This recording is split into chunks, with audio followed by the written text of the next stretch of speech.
Señor, aquí estamos delante de tu presencia, invitando a todo el mundo, Padre mío, que quiera venir a congregarse con nosotros, si no tiene dónde congregarse, en la iglesia New Jerusalem World Ministries, ubicada en el 8314 South Breeze, Houston, Texas, 77071. Gloria a Dios. Y compartía, no ande buscando una iglesia que esté cerca de su casa, busque una iglesia que esté cerca de la Biblia, donde se predique la palabra de Dios, sin adulterar la palabra de Dios.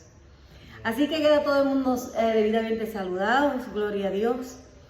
Y hoy vamos a estar hablando de un tema que mucho tiempo que no he predicado acerca de las 7 palabras. Y eso es lo que vamos a estar viendo en esta mañana, las últimas 7 palabras de Jesús. Y vamos a ver varios textos bíblicos para eso. Por eso le dije que tenga su Biblia abierta, gloria a Dios. Si quieren pueden sentarse porque voy a hacer una pequeñita introducción antes de entrar. Ya les digo, como son varios textos bíblicos, pues hace un poco más de 2000 años, ¿verdad? En un día como hoy, nosotros leemos en la palabra del Señor que hubo una entrada triunfal de Jesucristo a Jerusalén. Y eso fue, ese día cuando ocurrió, eso está históricamente comprobado, que se había profetizado y se cumplió exactamente cuando la profecía lo había dicho.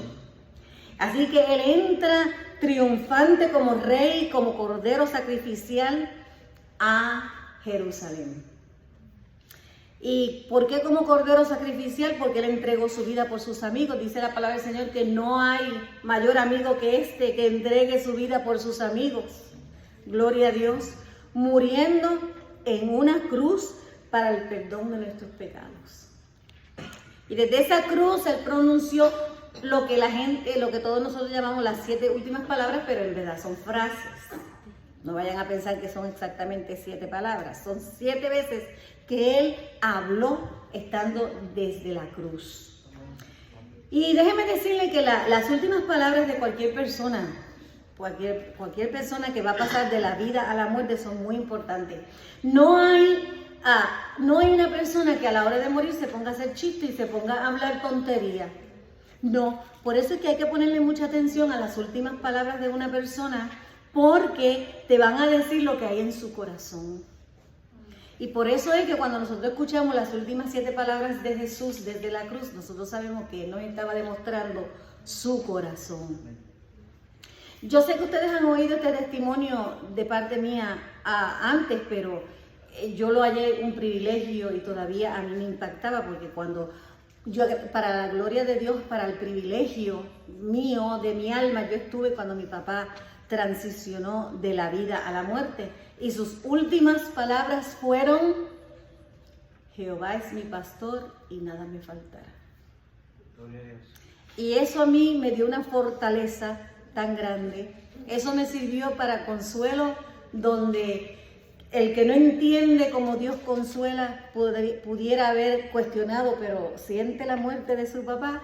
Sí la sentí, pero qué lindo esa seguridad de saber que en sus últimas palabras demostró lo que había en su corazón. Seguridad de saber que nada le faltaría, porque Él iba con su Padre. También ustedes saben que estuve hablando con la hermana María Sánchez, y siempre recuerdo que cuando le hice 3 preguntas y le pregunté: hermana, ¿usted habla con Dios? Y ella me dijo: todo el tiempo. Yo le dije: hermana, ¿usted tiene algo que arreglar con alguien que yo tenga que llamar? Pues porque uno conoce ciertas cosas. Y ella dijo: no, yo estoy bien con Dios. Y la última pregunta que le hice: hermana, ¿usted está lista ya para encontrarse con su Salvador? Y me dijo: hace 90 años que le estoy esperando. Esas fueron sus últimas palabras, hermanos, y eso es bien importante. Sin embargo, estuve buscando de algunos ilustres, y dicen que Winston Churchill, que ustedes saben que él dirigió la guerra británica en la Primera y Segunda Guerra Mundial, y que fue muy exitoso, ¿verdad? Sin embargo, a la hora de sus últimas palabras fueron: estoy aburrido de todo. Qué triste. Y también sabemos que las últimas palabras que dijo Frank Sinatra después de haber cantado He vivido la vida a mi manera, dijo, estoy perdido. Qué triste, ¿no? Qué triste. Pero con Jesucristo es totalmente diferente. Aleluya. Jesús quería que nosotros supiéramos cuánto nos ama. Cuánto ama a la humanidad. Cuánto amor había en todo lo que estaba ocurriendo. En Lucas 23, del 33 al 34, ya empezamos a buscar en la Biblia, ¿verdad? O anotarlo, pueden hacerlo de tarea. En Lucas 23, del 33 al 34, la primera palabra que Jesucristo, estando en la cruz, en el medio del dolor, dice, y cuando llegaron a él, cuando llegaron al lugar llamado Gólgota, le crucificaron allí y a los malhechores, uno a la derecha y uno a la izquierda. Y Jesús decía, Padre, perdónalos porque no saben lo que hacen. Y repartieron entre sí sus vestidos, echando suerte. Así que lo primero que dice Jesucristo desde la cruz del Calvario es, Padre, perdónalos porque no saben lo que hacen. En medio del dolor y en medio de lo que él estaba sufriendo en la cruz, en lugar de pensar en sí mismo, estaba pensando en aquellos que lo estaban maltratando, estaba pensando en los demás. Cuando él dijo Padre, él estaba diciendo, él muestra la relación que él tenía con Dios, ¿verdad? Él era su padre y él era su hijo. Y asombrosamente muestra con eso de padre la intimidad que Jesucristo tenía con nuestro Dios. La intimidad que tenía con Dios en medio del dolor. Muchos de nosotros cuando estamos en medio del dolor, en vez de buscar intimidad con Dios, empezamos y ¿será verdad que Dios me ama? ¿Será verdad que Dios se da cuenta de lo que me está pasando? ¿Se estará dando cuenta de lo que me está pasando? Tú sabes, siempre lo que hacemos es que pensamos, no vale la pena servir al Señor porque mira lo que a mí me está pasando. Sin embargo, Jesucristo, con lo que le estaba pasando, Él mostró la intimidad que tenía con Él diciéndole, Padre, gloria a Dios. Padre, perdónales, no saben lo que hacen. No solamente le dice perdónalos, le dice el por qué. ¿Por qué? Porque no saben lo que hacen. Nosotros sabemos que si ellos hubiesen sabido, entendido que Él era el Hijo de Dios, que Él era Dios, nunca lo hubieran hecho. Pero Él sigue diciendo, Padre, perdónalos. Y quiero que ustedes lo vean porque el verbo perdónalos está en presente. Yo me imagino a Jesucristo en la cruz del Calvario, viendo a esta gente maltratándole y diciéndole, Padre, perdónalos. Y le clavan las manos y el Padre, perdónalos. Y le clavan los pies y el Padre, perdónalos. Era un verbo presente. Él seguía diciendo, perdónalos. No saben lo que están haciendo. Con esta palabra Jesús no solamente está perdonando a los malhechores, a los criminales que lo estaban maltratando y lo estaban matando. Él demostró que Él practica lo que predicaba, porque Él enseñaba a sus discípulos que tenían que perdonar a sus enemigos, que tenían que perdonar, que no podían pagar mal por mal. Si la gente te maltrata, ámalos. Si la gente habla de ti, ámalos. Si la gente te odia, ámalos y perdónalos. Padre, perdónalos. Jesucristo ama tanto a su Padre que quería cumplir su voluntad en todo. Y miren el cumplimiento de la profecía.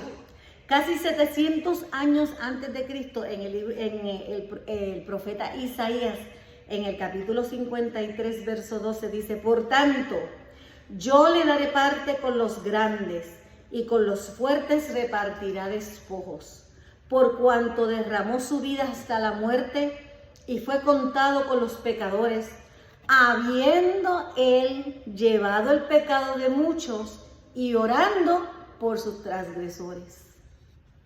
Así que la palabra del Señor se cumple, la profecía de 700 años antes de que Él fuera crucificado en la cruz, que decía que Él iba a orar por sus transgresores, se cumplió cuando Él dijo: Padre, perdónalos, porque no saben lo que hacen. Se entregó hasta la muerte y fue contado entre los transgresores. No estaba Él metido entre todos los criminales y entre todos los malvados. Jesús estaba rodeado de criminales. Y dice que Él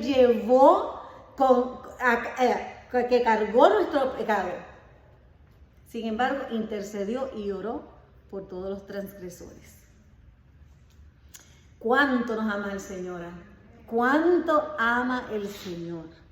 Que puede en medio del dolor. Hermano, y cuando yo digo dolor, nosotros no tenemos una idea de la inmensidad y la magnitud del dolor que Jesucristo pudiera estar sintiendo. Porque ninguno de nosotros hemos pasado por eso. Hermano, vamos al dentista por no pasar dolor.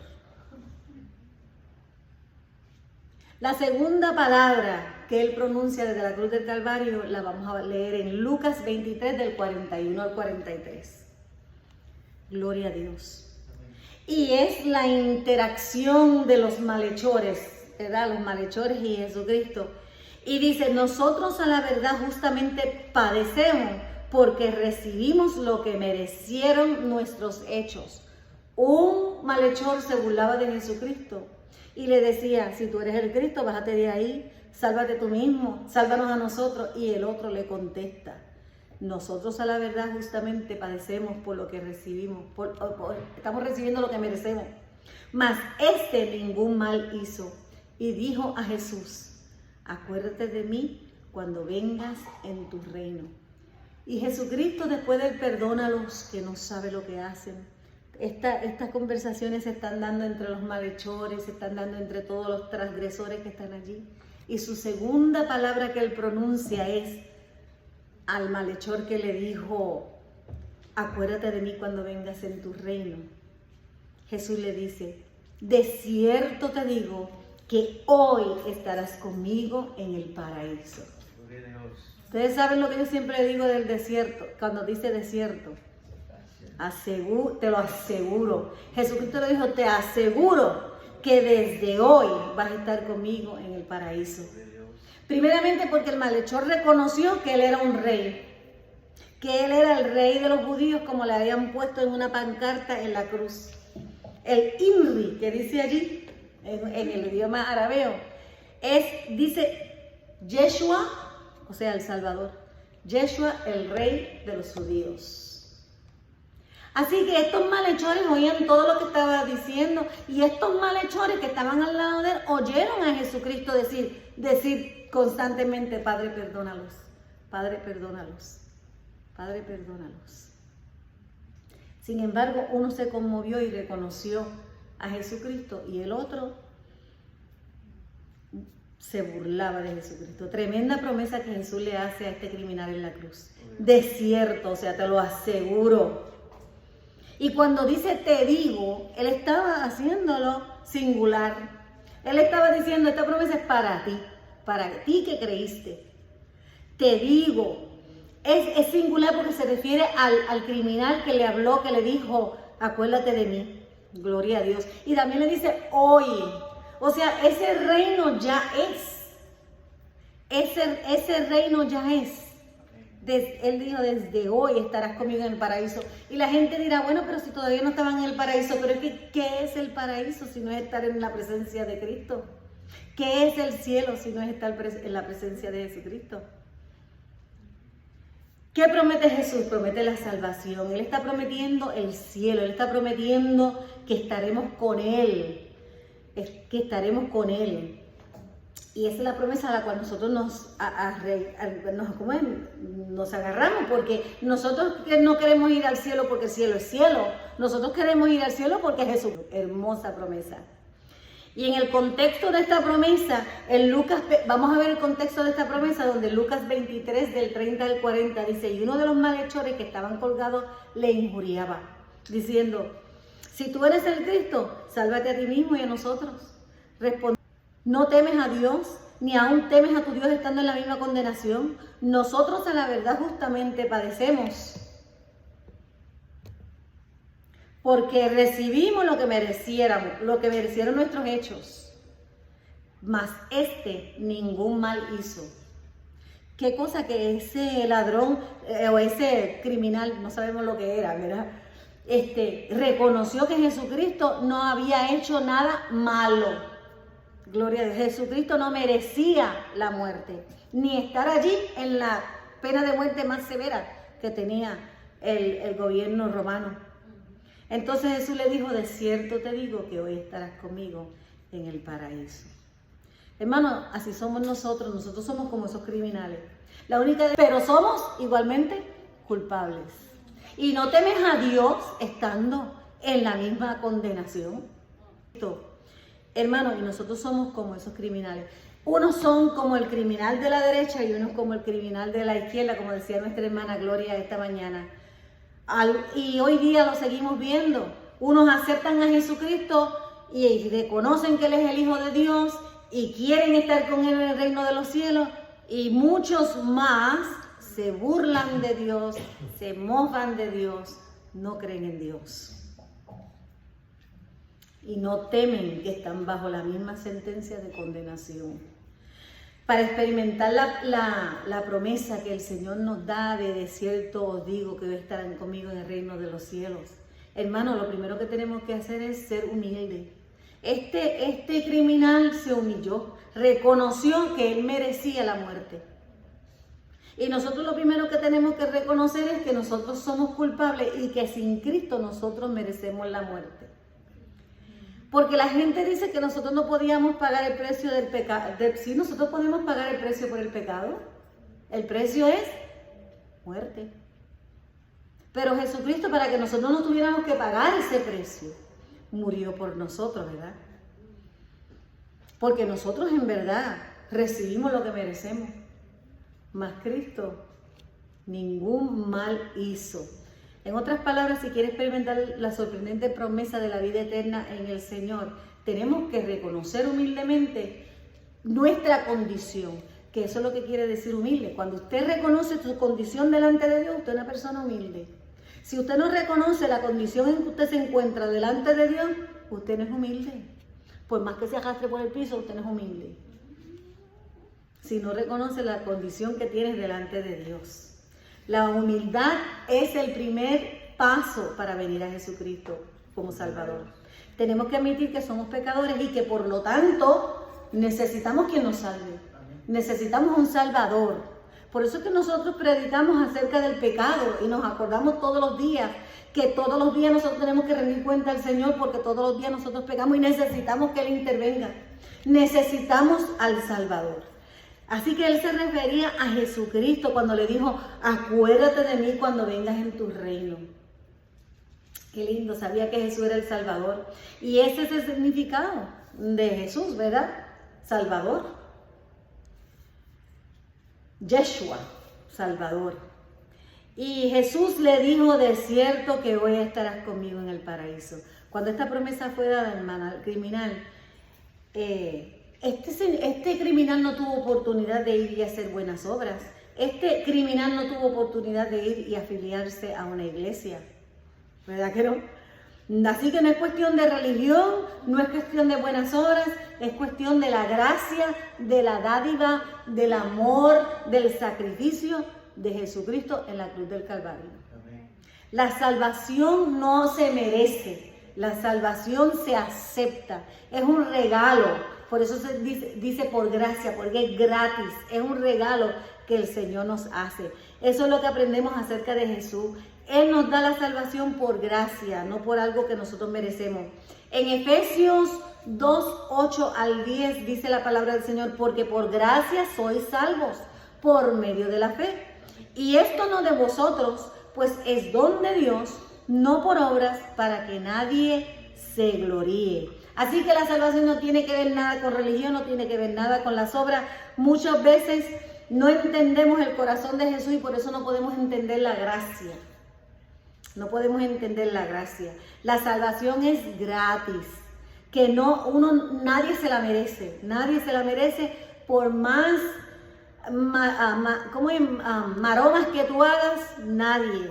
Y así como el criminal en la cruz, nosotros podemos obtener y saber que vamos a estar con Él en el paraíso. Eso es gracia, hermano, a través de la fe. El criminal invocó a Jesús y creyó que Jesús era el Salvador. Y inmediatamente fue salvo. Inmediatamente. ¡Ojo! No estoy diciendo, porque que mucho le gusta a la gente esta parte, que no es por obra.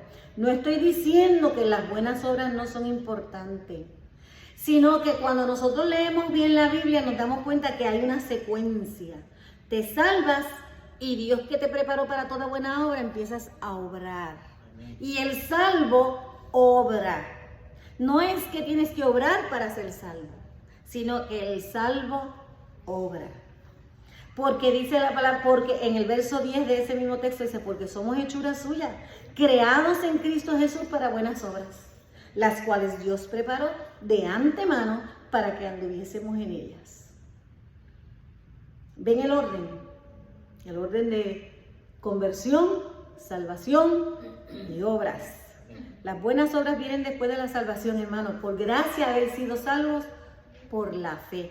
Ahora que eres salvo, entonces entras en el plan que Dios tiene para con tu vida, para que hagas un buen trabajo, para que cumplamos con los mandamientos que nos dio y la misión que Él nos dio de ir y predicar el Evangelio. Hay gente que dice, bueno, pues entonces voy a ser como el criminal, que un poquitito antes de morir voy a aceptar a Jesucristo, pero le voy a decir que tiene de malo eso. Nosotros no hemos oído a la gente decir, no, yo estoy muy joven para eso, cuando es más viejito yo me convierto. Pero ¿sabes lo que tiene de malo eso? El criminal en la cruz no esperó hasta el último momento. Al contrario, el primer momento que tuvo lo aprovechó. El primer momento que él tuvo para recibir a Jesucristo, lo aprovechó. Que estaba en la cruz, Así que no podemos decir, pues voy a ser como el criminal que esperó hasta lo último antes de morir para aceptar a Jesucristo. La primera oportunidad, en el momento que él tuvo el encuentro con Jesucristo, él lo reconoció como su Salvador y le pidió que lo salvara de este mundo. Amén. Gloria a Dios, aleluya. Así que lo aprovechó. Dios le dio a él en su corazón humilde el deseo de venir a Jesús. Y yo pienso que si Dios le hubiera concedido muchos años más, él estuviera dedicándose a las buenas obras. Si Dios lo hubiera dejado bajarse de la cruz, él estuviera dedicado su vida a buenas obras. ¿Y tú? ¿Que quieres vivir hasta 100 años? Estaremos dedicados a toda buena obra, a toda buena obra. ¿Estás seguro que cuando mueras estarás en el paraíso con Jesús? Primeramente tienes que admitir que eres un pecador. Y luego, como hizo este criminal en la cruz del Calvario, admitir que necesitas a un Salvador. Y luego invitar a ese Salvador a que te salve. No es religión, no son buenas obras. Ven a Jesús. Que la salvación es gratis, la salvación es por gracia. Todo eso dijo Jesucristo en esa segunda palabra. La tercera palabra. En Juan 19, 25 al 27. Estaban juntos a la cruz de Jesús su madre, la hermana de su madre, que creemos que es Salomé, la mamá de Santiago. María, mujer de Cleofas, que nosotros sabemos que era uno de los alcahuetes de Pilato. Y María Magdalena. Cuando vio Jesús a su madre y al discípulo a quien él amaba, que estaba presente, dijo, mujer, he ahí tu hijo. Después dijo al discípulo, he ahí tu madre. Y desde aquella hora el discípulo la recibió en su casa. Amén. Wow. ¿Qué podemos aprender de Jesucristo? Que aún en medio de las dificultades de la vida, que aún en medio del dolor, Él no abandonó sus responsabilidades terrenales. Aún en medio de todo lo que él buscó con sus ojos y vio a su madre y vio a sus discípulos. Él miró a su madre y después miró y dijo, ¿a quién se la dejo? Qué honor para Juan, ¿verdad? Que Jesucristo le dijera, he ahí tu madre. Gloria a Dios, te estoy entregando a mi madre para que la cuides, para que le proveas, para que la protejas. Wow. Mujer, he ahí tu hijo. La palabra mujer en este sentido, hermano, no es una palabra despectiva. Acuérdense que hay cosas idiomáticas de los tiempos, idiomáticas de las regiones y de las diferentes culturas. Yo nunca me olvido cuando aquí los hombres le dicen mi vieja a su esposa. En Puerto Rico decirle mi vieja no le va. ¿Ves? Son cositas así. Pues en aquel momento él no le estaba faltando respeto a su madre, a su santa madre. Él dijo, mujer, he ahí tu hijo. Hijo, he ahí tu madre. La palabra de mujer era de respeto. Y luego, cual decirle a él, he ahí tu madre. Ella era la madre de Jesús, mas Jesús era su Salvador. Qué maravilloso, ¿verdad? Ella era la madre de Jesús, pero Jesús era el Salvador de ella. Por eso la respetamos, por eso honramos el nombre de María y lo que hizo María. Lo que sabemos también que no la idolatramos, ni la adoramos, y sabemos que no intercede por nosotros, sino que Jesucristo es el único mediador entre Dios y los hombres. En el Evangelio de Juan, capítulo 2, cuando María fue presentada por primera vez, ella estaba hablando, ¿verdad? Que vino el ángel, le habló, ella le hablaba, él le hablaba, ella le preguntó, él le contestaba. Pero ya en el versículo 19, María guardaba silencio. Dice la palabra del Señor que ella guardaba todas estas cosas meditándolas en su corazón. Gloria a Dios. Porque María fácilmente podía haber intentado salir corriendo donde Pilato, salir corriendo donde los sacerdotes. Dice, mira, no le hagan caso, el tipo, él está loco. Mira, si a él lo parí yo, él no es Dios. Ella pudo haber dicho eso, pero ella sabía quién era él. Y ella guardaba todas estas cosas en su corazón. Así que se quedó callada, porque María sabía en su corazón que Jesús era el Salvador del mundo, el Hijo de Dios. Si miras hacia atrás en los primeros días de María, en Lucas 1, empezando en el 27, dice el nombre de la Virgen era María. Y entrando el ángel de donde ella estaba, dijo, salve, muy favorecida. O sea, Dios te salve, ¿verdad? El Señor es contigo, bendita eres entre las mujeres. Mas ella cuando lo vio, se turbó por sus palabras y pensaba, ¿qué salutación es esta? Porque este Señor me saluda así, ¿verdad? Decía ella. Fíjense que en aquel tiempo todas las doncellas estaban esperando que si creían en la profecía y conocían la palabra de Dios, que el Salvador iba a venir a través de una virgen, de una de las doncellas judías. Pero María jamás en ese momento pensó que podía ser ella, ¿verdad? Y ahora, entonces el ángel le dijo, María, no temas, porque has hallado gracia delante de Dios. Y ahora concebirás en tu vientre y darás a luz un hijo, y llamarás su nombre Jesús, que quiere decir Salvador. Este será grande y será llamado Hijo del Altísimo, y el Señor Dios le dará el trono de David, su padre, y reinará sobre la casa de Jacob para siempre, y su reino no tendrá fin. De ese reino era que hablaba el criminal. Y el niño que concebirá va a ser único. Y fíjate en la pregunta de María, pero ¿cómo va a ser esto? Pues no conozco varón. Y respondió el ángel y le dijo, el Espíritu Santo vendrá sobre ti y el poder del Altísimo te cubrirá con su sombra, por lo cual también el santo ser que nacerá será llamado Hijo de Dios. Yo quise citar esta palabra de Dios por muchas cosas, para entender el corazón de María y para que nosotros veamos ahí la Trinidad. Ahí vemos a Dios Padre, Dios Hijo y Dios Espíritu Santo obrando. Gloria a Dios. La Trinidad de Dios en acción. Y el nacimiento de Jesús, el Espíritu Santo y el Padre, ¿verdad? Iban a cubrir a María con su sombra y ella entonces iba a concebir del Espíritu Santo. ¿Cómo respondió María a esto? Ella dijo, bueno, pues hágase su voluntad. He aquí tu sierva, hágase conmigo conforme a tu palabra. Y el ángel se fue de su presencia. Si María reconocía que ella no era nadie, que ella necesitaba a Cristo como su Salvador, que ella era sierva de Él. María por la fe aceptó el desafío. Déjeme decirte, y aceptó un desafío físico, hermanos, porque ella estaba expuesta a morir apedreada hasta la muerte. Es más, dice la tradición que se hablaba mal de ella, que ella había tenido relaciones con los soldados y que ese muchachito era un bastardo. Imagínate. Pero Dios que conoce el corazón, conocía el corazón de María. Y desde la cruz Jesús la ve. Jesús conocía el corazón de su madre. Jesús promete a María, yo te cuidaré. Aún yo yéndome, yo te cuidaré. Acuérdense que ella era viuda y él era el hijo mayor. Él era el sustento de ella. He aquí tu hijo, he aquí tu madre. Gloria a Dios. Y nosotros sabemos que Juan era uno de los más jóvenes de los apóstoles y fue el más que vivió. Dice la palabra del Señor que el que honra a su padre y a su madre, sus días serán alargados. Gloria a Dios. Aleluya. Tremenda lección para todos nosotros.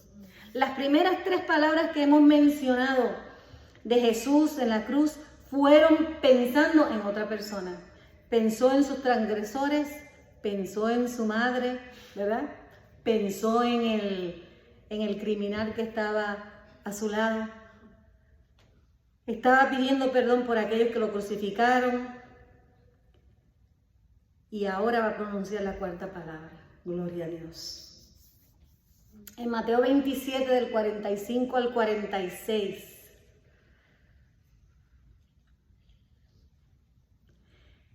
Dice, y desde la hora 6ª hubo tinieblas sobre toda la tierra hasta la hora 9ª. 3 horas de oscuridad. Un eclipse solar. Dios tapó la luz y se hizo oscuro, ¿verdad? De hecho, va a venir un eclipse solar pronto, ¿verdad? Okay. Cerca de la hora 9ª, Jesús clamó a gran voz diciendo, Elí, Elí, lama sabactani. Esto es, Dios mío, ¿por qué me has desamparado? Gloria a Dios. Cuando Jesús dirigió por primera vez al Padre, ustedes saben que en la primera palabra Él usó la palabra Padre. Aquí en la 4ª palabra Él usa Dios mío. Dios mío. Ahora usó la palabra Dios mío. ¿Por qué me has abandonado? Tú y yo no conocemos, como yo le decía, la intensidad, la magnitud, la profundidad del dolor de Jesucristo. Porque el dolor de Jesucristo no solamente fue físico.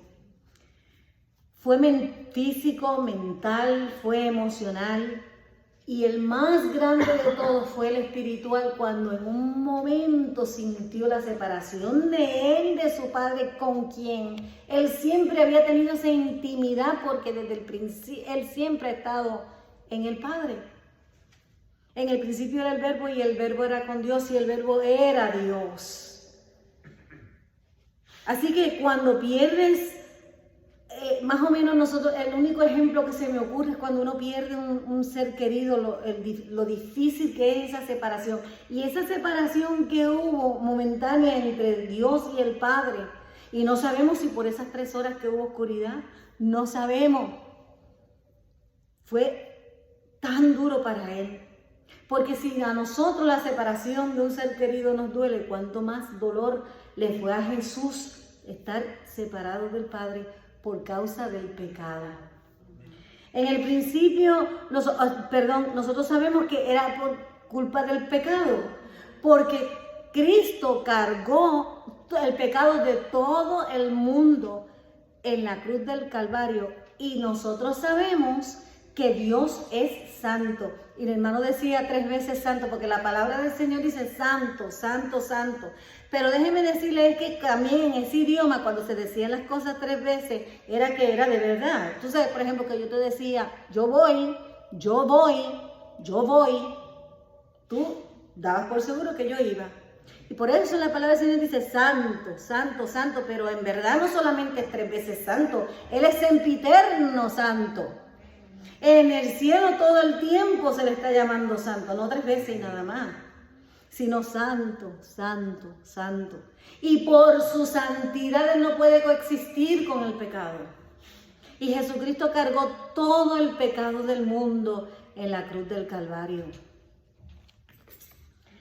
En el Salmo 22,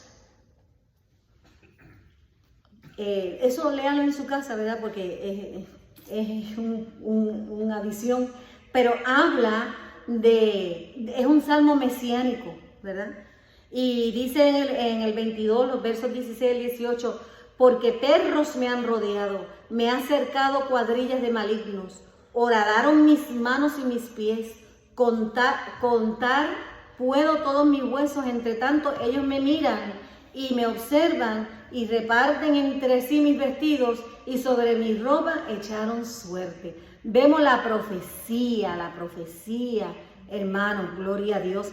Y cuando la profecía que la menciono porque aún sabiendo Dios por todo lo que Él iba a vivir y sabiendo que iba a cargar el pecado de todo el mundo, sabía que venía esa separación. Ay, hermano, yo le digo, hubo una separación de Jesús y esto lo vemos en este momento. Y esto se refiere a Jesús y Jesús cumpliendo esa profecía al decir, Dios mío, ¿por qué me has desamparado? Dios no abandonó a Jesús. Dios se separó del pecado. Gloria a Dios. A veces nosotros para explicarlo decimos que es que Dios miró así para un lado y qué sé yo.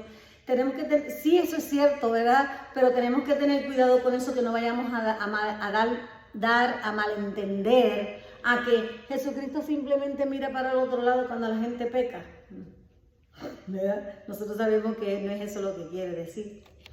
Así que tratemos de entender la santidad de Dios, tratemos de entender por qué, porque Dios es absolutamente puro, no puede coexistir con la impureza del pecado.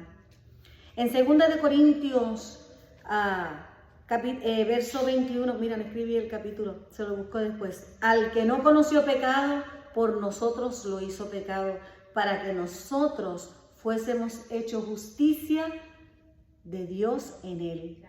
Gloria a Dios, porque Jesucristo pagó el precio de la muerte por el pecado, nosotros ahora podemos ser hechos justicia en él. Por la santidad de Dios, eso fue lo que causó esa separación. Hermano, es el dolor que Jesús tuvo que pasar.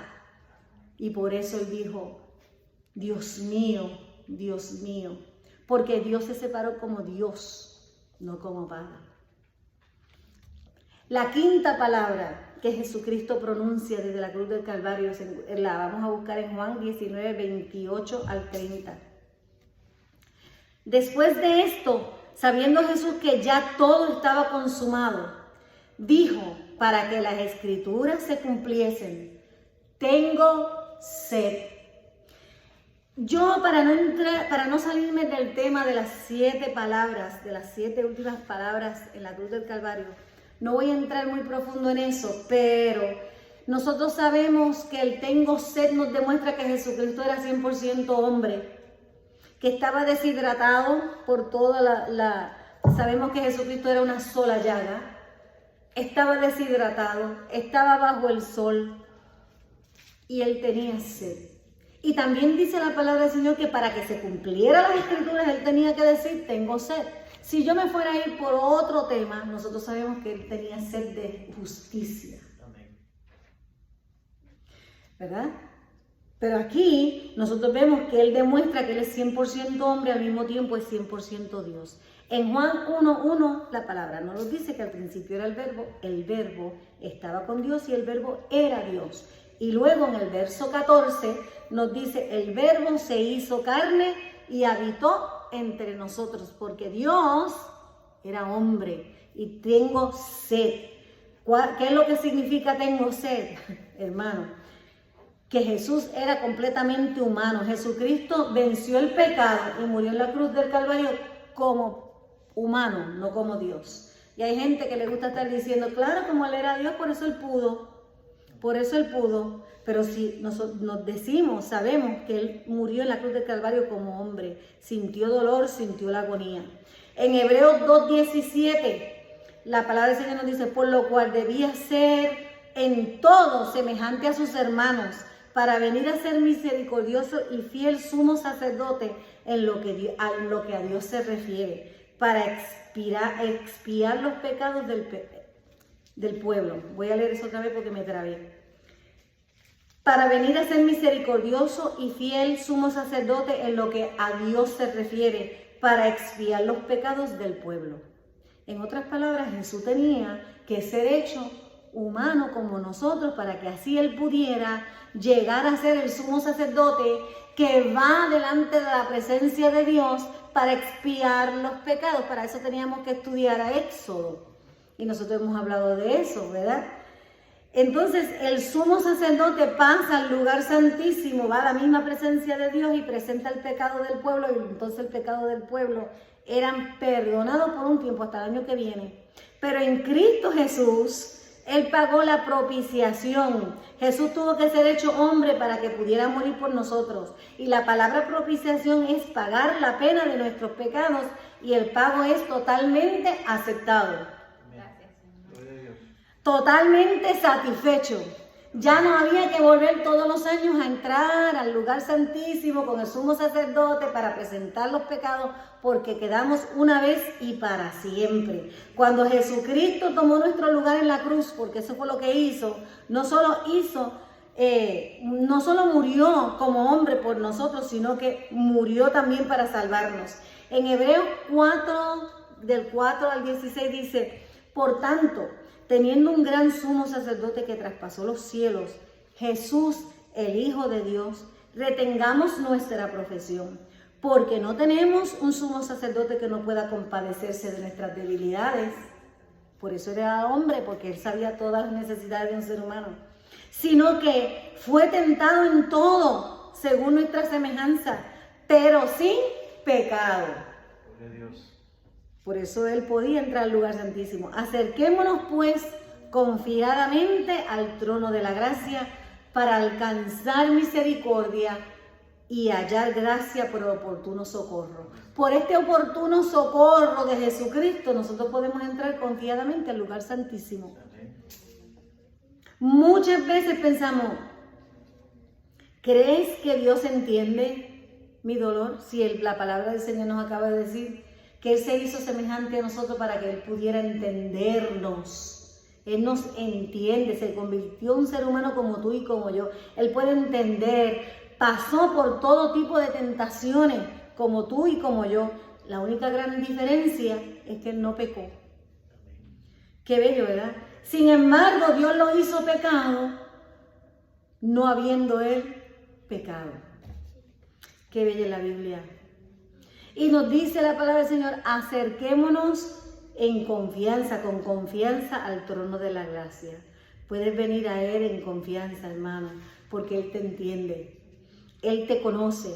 No tenemos un Dios que no nos entienda. No tenemos un Salvador que necesite un mediador, que necesite a otro que vaya donde el Padre. Él sabe por lo que estás pasando. Él sabe por lo que cada uno de nosotros está pasando. Así que venga a Él directamente, en confianza. La sexta palabra. En Juan 19, 28 al 30. La palabra del Señor dice, después de esto, sabiendo Jesús que ya todo estaba consumado, dijo, para que la escritura se cumpliese, tengo sed. Y estaba allí una vasija llena de vinagre, y entonces ellos, refiriéndose a los soldados, empaparon en vinagre una esponja y poniéndola en un hisopo, que para nosotros es algodón, un cotton ball, ¿verdad? Y poniéndola en un hisopo, se la acercaron a la boca. Y cuando Jesús hubo tomado el vinagre, dice que lo tomó, porque Él está demostrando que tiene sed, que Él es un hombre, ¿verdad? Y habiendo inclinado, dice, tomando el vinagre, dijo, ya, consumado es. consumado es, y habiendo inclinado la cabeza, entregó su espíritu. Qué lindo es el Señor. Hermano, la sexta palabra de Jesús, consumado es una palabra tremenda. Es una palabra con un término histórico y en el idioma original es tetelestai, ¿verdad? Nosotros hemos oído mucho la palabra tetelestai. Y en la lengua original tenía varios usos. Y todos estos usos que les voy a mencionar ahora, cada uno de estos puntos, usted los puede referir a Jesucristo. Primeramente describe a un amo y un sirviente. Cuando el amo le asignaba una tarea a un sirviente, le decía, mira, lo vas a hacer así, así, así, así. Y cuando ese sirviente terminaba y completaba la tarea, se la traía o se la demostraba a su amo que lo supervisaba. Y si estaba hecho a la satisfacción del amo, el amo decía, tetelestai. Qué lindo, ¿no? Cuando la obra completada está aceptada por el que la mandó a hacer y está supervisada y aceptada porque se hizo tal y como el amo le esperaba, es tetelestai. Y un paréntesis, en sus trabajos, los supervisores de ustedes los evalúan y tiene que ser a la satisfacción del que lo está evaluando, aunque a usted no le parezca. También tenía este uso, describir a un sacerdote ante un animal sacrificial. Ustedes saben que cuando se iba a sacrificar un animal, se traía delante del sacerdote, el sacerdote le rebuscaba porque tenía que ser sin defecto y sin mancha, sin arrugas, quiere decir sin ningún defecto. Y si el sacerdote, después que examinaba al animal sacrificial, le era satisfactorio, decía, tetelestai. O sea que ahora sirve este cordero para sacrificarlo. Y también lo podemos aplicar a Jesucristo, ¿verdad? Debe ser sin defectos, sin enfermedades, sin mancha. Y cuando el sacerdote veía que el sacrificio era así, sin defectos, sin mancha y sin enfermedades, daba su aprobación diciendo tetelestai. Se aplicaba también cuando un artista hacía una mano de obra y completaba la pintura. En el momento en que se encontraba toda la imagen ya plasmada y estaba completa, él decía tetelestai. Está terminado, se ve todo el panorama. Y en Jesucristo, hermano, nosotros vemos el panorama desde el Antiguo Testamento hasta el Nuevo Testamento, que se cumple en la cruz del Calvario, tetelestai. Consumado es. Y vemos también que se usa para describir a un prisionero. Cuando un prisionero iba a la cárcel y cumplía su sentencia de cárcel y lo enviaban a las autoridades, le daban una pancarta, un carné o un papelito que decía cuánto tiempo tenía que cumplir y todo eso, ¿verdad? Pero cuando ya este prisionero cumplía, le entregaban una nota que decía tetelestai. La sentencia de cárcel ya había sido pagada, en su totalidad y ahora quedaba libre. Y Jesucristo dijo en la cruz del Calvario, consumado es, tetelestai. Era como el sello de aprobación. Qué lindo, ¿verdad? Todos estos puntos, hermanos, señalan hacia Jesucristo. La obra de Dios se ha asignado la obra que Dios le había asignado a Jesús fue terminada y fue terminada la satisfacción de Dios y fue sin defecto. Gloria a Dios. El panorama estaba completo. Jesús puede decir, terminé el trabajo que me asignaste. Muchos de nosotros ni siquiera vivimos ni con un propósito. Vivimos cada día como salga, sin decir, voy a vivir con este propósito para que cuando ya yo no esté, o para cuando yo pueda decir, ya terminé, tetelestai. No estamos persiguiendo la voluntad de Dios para nuestra vida. Jesús vivió una vida con propósito. Hizo lo que Dios Padre quería que Él hiciera.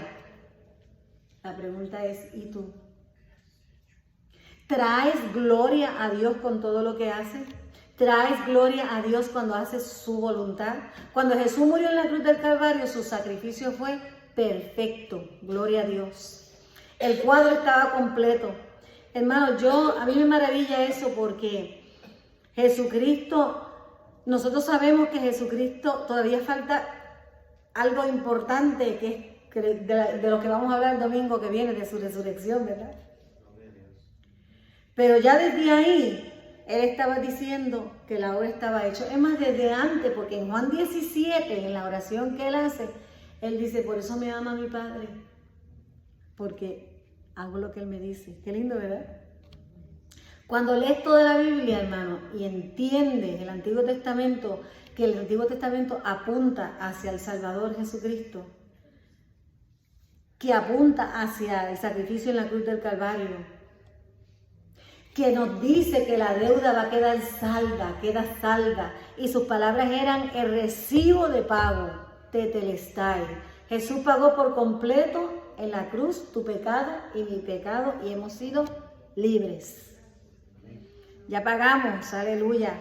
Consumado es una declaración hermosa. En Hebreos 10, los versos 10, el verso 12 y el verso 14, dice: en esa voluntad somos santificados mediante la ofrenda del cuerpo de Jesucristo, hecha una vez para siempre. En el verso 12 nos dice: pero Cristo, habiendo ofrecido una vez para siempre un solo sacrificio por los pecados, se ha sentado a la diestra de Dios. Y en el verso 14 dice: porque con una sola ofrenda hizo perfectos para siempre a los santificados. Ya no más sacrificios, hermano. Gloria a Dios. Ese era el sacrificio perfecto, de una vez y para siempre. Ahora nosotros somos irreprensibles delante de Dios, aleluya. Con una sola ofrenda eres perfeccionado para siempre. Eso es lo que significa tetelestai. En Hebreos 17 dice: y nunca más me acordaré de sus pecados y sus transgresiones. Ahora la séptima palabra.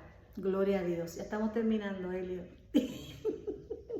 La séptima palabra. Lucas 23, 46. Entonces Jesús, clamando a gran voz, dijo, ahora vuelve y dice Padre.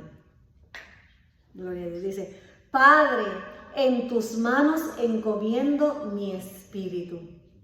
Y habiendo dicho esto, expiró. Esta vez fue un grito, pero un grito de victoria.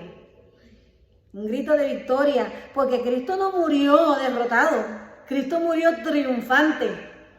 Él gritó: Padre, en tus manos encomiendo mi espíritu. Si nosotros viviéramos en esa seguridad, ¿qué seguridad? Jesucristo murió en confianza porque Él sabía que Él estaba haciendo la voluntad del Padre. Jesucristo murió voluntariamente porque la palabra nos dice que Él pone su vida, que Él la puede poner y Él la puede quitar y volver a tomar.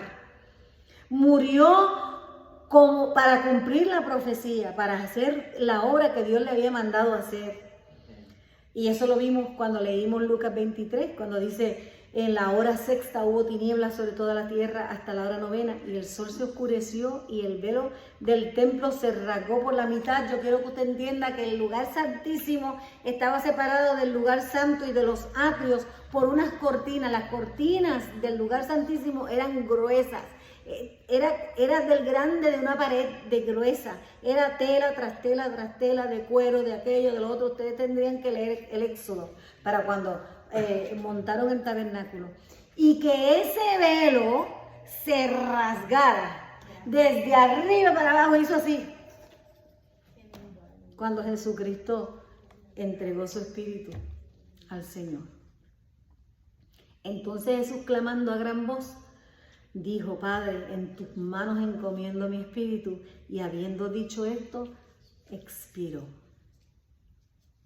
Hermano, eso también nos demuestra que ahora tenemos libre acceso a Dios. Y que el único que podía entrar al lugar santísimo era el sumo sacerdote. Y Jesucristo ahí muestra su supremacía. El arca del pacto, donde Dios prometió que su presencia estaría. Gloria a Dios, y ahora tenemos libre acceso a la presencia de Dios. Pero cuando Jesús murió en la cruz, la Biblia nos dice que sucedió este hecho tan sobrenatural que se rasgó el velo y nos indica que la obra está terminada. Ya no valía más sacerdote que entrar al lugar santísimo. Gloria a Dios. Somos libres, tenemos libre acceso al Padre. Si entendiéramos eso, oraríamos más. Nos gozaríamos estar en la presencia del Señor. Y Jesús murió triunfante, hermano. Vinieron los soldados, quebraron las piernas de los que estaban a su derecho, porque tenían prisa, porque venía el sábado. Y ellos dijeron, pues vamos a aligerar un poquito este proceso, y le partieron las piernas a los malhechores que estaban al lado de Jesucristo, porque al caer colapsan los pulmones y se asfixiaban. Pero dice la palabra del Señor, cuando vieron a Jesús, vieron que ya estaba muerto. Esto nos dice un montón de cosas. Primeramente, que no tuvieron que partirle las piernas, y le voy a mencionar otra cosa después. Y segundo, que Cristo murió de verdad, para aquellos que no creen que Jesucristo murió en la cruz de Calvario. Dicen que aquellos tuvo que ayudarlos a morir, pero Jesucristo murió solito. Murió físicamente, literalmente, físicamente murió. Pero uno de los soldados, para asegurarse de que ella estaba muerto, lo punza por su costado con una espada para ver si salía el agua y la sangre. Porque médicamente hablando, cuando una persona muere, la sangre se separa, lo rojo del plasma se separa, y entonces se sabe que la persona está muerta. Y el mismo soldado se presta para demostrar que Jesucristo estaba muerto. Estas cosas sucedieron para que se cumplieran las escrituras, hermanos.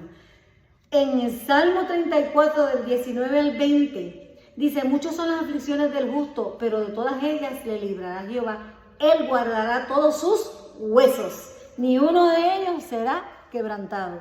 Y aquí se cumple. En el Salmo 22, del 16 al 18, que ya lo leímos porque lo rodearon, ¿verdad? Cuadrilla de malignos, y le hicieron los huecos en las manos y en los pies, y sabemos que él pudo contar todos sus huesos, dice la Biblia. Y antes de que se inventaran la crucifixión, la Biblia nos habla de cómo moriría el Mesías. En Zacarías 12:10 dice, derramaré sobre la casa de David y sobre los moradores de Jerusalén espíritu de gracia y de oración, y mirarán a mí, a quien traspasaron, y lloraron como se llora por un hijo unigénito, afligiéndose por él como quien se aflige por el primogénito. Entonces la Biblia es muy clara, hermano. Jesús murió. Murió para que se cumplieran las escrituras, para que se cumplieran las profecías, para el perdón de nuestros pecados.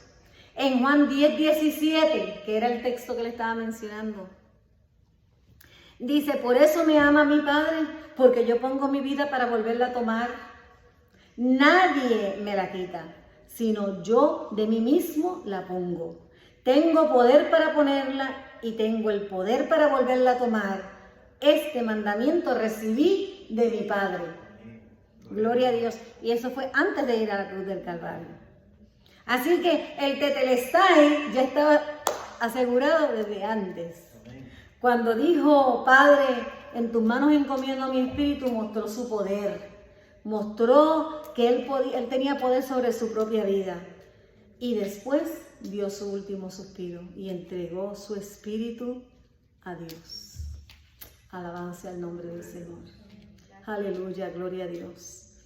Y mi oración mientras nosotros meditábamos en esta palabra es, Señor, que al igual que Jesús, que murió confiado, que murió triunfante, que murió en victoria, nosotros también podamos morir así y vivir así.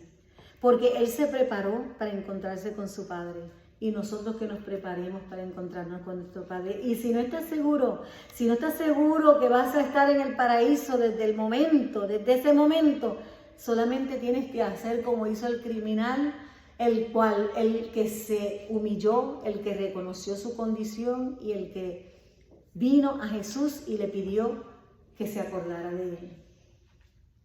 Y Jesucristo inmediatamente, por amor, por la gracia de Dios, le da la vida eterna. No hay por qué estar separados, sabiendo que va a ser el peor dolor que pueda pasar un ser humano, estar separado de Dios. Estar separado de Dios por la eternidad. El que no venga a Cristo está separado de Dios y se arriesga a estar separado de Dios por la eternidad. Solamente tiene que decir: Señor, yo reconozco que soy un pecador y necesito salvación. Necesito que vengas a mi vida como mi Señor, como mi Salvador. Yo acepto el don, el regalo que hiciste provisión para mí en la cruz del Calvario. Gracias por el perdón de mis pecados. Ayúdame, Padre mío, a perseverar en ti, para que algún día, Señor, nos veamos cara a cara, Padre. Señor, ayúdame a poner mi fe en ti. Y aunque yo sé que yo no lo merezco, hoy acepto el regalo de la vida eterna. En el nombre de Jesús. Amén. Amén, gloria a Dios. Vive Jesús. El domingo que viene voy a hablar de la resurrección, el porqué de la importancia de la resurrección, el por qué es importante y crucial para el cristiano. Así que espero poderles ver aquí otra vez el próximo domingo. Que el Señor añada bendición a la palabra que nos dio esta mañana. Gloria a Dios.